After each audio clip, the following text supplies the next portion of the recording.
কুষ্টিয়া বার্তা সন্ধ্যায় সংবাদে স্বাগতম। কুষ্টিয়া এবং সারা দেশের প্রধান খবর নিয়ে আমরা আসছি।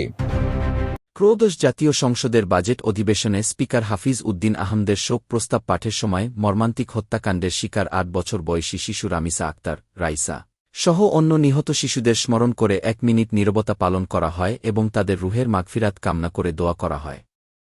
৭ জুন তারিখে শুরু হওয়া বাজেট অধিবেশনের শুরুতে স্পিকার উত্থাপিত শোক প্রস্তাবে দেশের বিভিন্ন স্থানে ধর্ষণ ও হত্যার শিকার ৪ শিশু রামিসা, রাইসা, ফারিয়া, আমিনা ও তাবাস্সুমের নাম উল্লেখ করে গভীর শোক প্রকাশ করা হয়।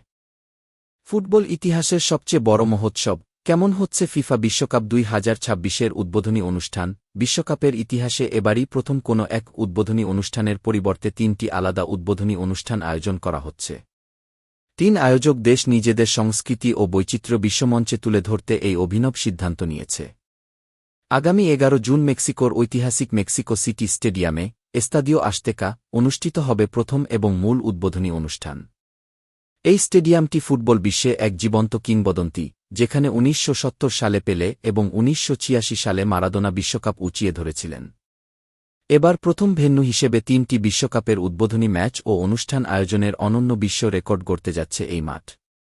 উদ্বোধনী মঞ্চ মাতাতে আসছেন কলম্বিয়ান পপ সম্রাজ্ঞী শাকিরা এবং নাইজেরিয়ান তারকা বার্না বয়। তারা এই বিশ্বকাপের অফিসিয়াল থিম সং কি দাই দাই চি দে দে লাইভ পারফর্ম করবেন। ১২ জুন কানাডার টরন্টো স্টেডিয়ামে অনুষ্ঠিত হবে দ্বিতীয় উদ্বোধনী অনুষ্ঠান। কানাডা তাদের অনুষ্ঠানটিকে সাজিয়েছে একটি মোজাইক থিমে, যা দেশটির বিভিন্ন সংস্কৃতি, জনগোষ্ঠী ও বৈচিত্র্যময় কমিউনিটির একতার প্রতীক। ১২ জুন রাতেই যুক্তরাষ্ট্রের লস অ্যাঞ্জেলেস স্টেডিয়ামে, ক্যালিফোর্নিয়া, অনুষ্ঠিত হবে মার্কিন যুক্তরাষ্ট্রের অংশের উদ্বোধনী মেগা শো। আমেরিকার বিনোদন ও পপ সংস্কৃতির সব আধুনিক উপাদান দিয়ে সাজানো হবে এই আয়োজন। সব মিলিয়ে ২০২৬ ফিফা বিশ্বকাপের উদ্বোধনী অনুষ্ঠানগুলো কেবল ফুটবলের সূচনা নয়, বরং সংগীত, সংস্কৃতি ও আধুনিক প্রযুক্তির এমন এক যুগলবন্দী হতে যাচ্ছে যা বিশ্ববাসী এর আগে কখনো দেখেনি। বিজিবি দেশের বিভিন্ন সীমান্তে গত ২৪ ঘণ্টায় ভারতীয় সীমান্তরক্ষী বাহিনী বিএসএফ কর্তৃক অবৈধভাবে পুশিনের আরও ৮টি পৃথক অপচেষ্টা সফলভাবে প্রতিহত করেছে। ৩ জন ব্যক্তি ভারত থেকে বাংলাদেশে প্রবেশের চেষ্টা করলে যাদবপুর বিজিবি টহলদল সীমান্তের শূন্যরেখায় অবস্থান নিয়ে তাদের বাধা প্রদান করে। সীমান্তে অবৈধ পুশিন ঠেকাতে বর্ডার গার্ড, বিজিবি সর্বোচ্চ সতর্ক অবস্থানে রয়েছে এবং সব ধরনের অবৈধ পুশিনের চেষ্টা কঠোরভাবে প্রতিহত করা হবে বলে স্পষ্ট জানিয়েছেন স্বরাষ্ট্রমন্ত্রী সালাহউদ্দিন আহমেদ। গত রবিবার ৭ জুন রাতে ইরান ইসরায়েলকে লক্ষ্য করে বেশ কয়েকটি ব্যালিস্টিক ক্ষেপণাস্ত্র নিক্ষেপ করেছে। গত এপ্রিল মাসে দুই পক্ষের মধ্যে মার্কিন মধ্যস্থতায় যুদ্ধবিরতি কার্যকর হওয়ার পর এটিই প্রথম বড় ধরনের ইরানি হামলা।